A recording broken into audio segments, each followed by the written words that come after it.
Billabong Retreat lives up to its name. It's by a body of water and it's peaceful. So at a place like this, you expect the food to match the idyllic location, which is where Chef Adam Lord comes in. I've always had a real passion for vegetables.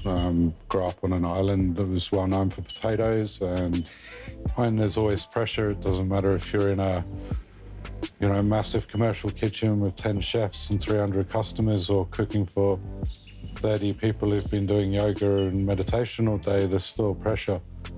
We want them to walk away thinking about the food, thinking about what they've eaten. Things like banana blossom and jackfruit, which are now becoming increasingly more popular. I think it's important to show them what can be achieved. Adam's worked in some of Sydney's finest restaurants, but it's his love of nature, fresh organic produce, and making food from the heart that makes Billabong Retreat so special. Just hearing you talk, it reminds me of the importance of not only the type of recipe we cook, but the connection to our ingredients. Why do you think it's so important? And do you think that you feel that when the food hits the table? Everyone likes a story, and I think it's important that we kind of know a bit more about what we're eating and why we're eating it. I mean, I like to try and think of old school dishes and how I can kind of make them vegan or vegetarian, but kind of still keep the essence of that dish. I think that's what's interesting about cooking plant-based and vegetarian food. I love that everything, the honey, the fruit and veggies, even the coffee, is sourced locally. It's my kind of sustenance. Working especially with Warra Farm in Dural, they're amazing. It's biodynamic and organic. It's also a non-for-profit social enterprise helping people with disabilities. So working with them and seeing what they can produce, it kind of makes my job a lot easier. Not only does Warra Farm supply bio-organic produce all year round, it provides young adults with intellectual disabilities the opportunity to learn new skills and experience the therapeutic benefits of gardening. It's farm-fresh food grown with love and care, and then, in Adam's words, prepared from the heart.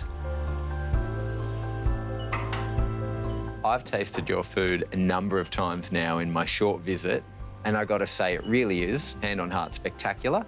But the first thing I noticed was the abundance of different colours. Why do you think that's important? First of all, you eat with your eyes first, I guess. If it looks appetizing, generally will be. I think it's important to show variety as well. Obviously, from a nutritional point of view, you want to make sure that all the bases are covered. There's enough protein for people, there's enough greens, and it's important to make sure that there's a real punch of flavour in the food, because vegetables get such a bad rap. Like growing up, everyone's, oh, Brussels sprouts are terrible. But that's because we used to boil them until there was nothing left. And, it's one of the best vegetables around. The pickle today, beetroot, orange and caraway, fresh pickle. Okay, so he can turn veggies into a mouth-watering taste sensation, but what about dessert, when it's gluten and dairy-free? We've had some beautiful organic apples recently and just baking those with a cashew cream. So we kind of keep it reasonably simple. It's something nice to finish on. We don't use any refined sugars, so all our sweeteners do come from things like agave and maple syrup. But for me, the important part is the buffet, where people kind of, get to see what we can do.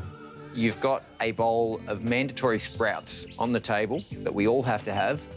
If we don't eat our sprouts, do we still get dessert? Oh, you still get dessert, as long as it goes on your plate and I don't see you scraping them off in the bin. It's all good.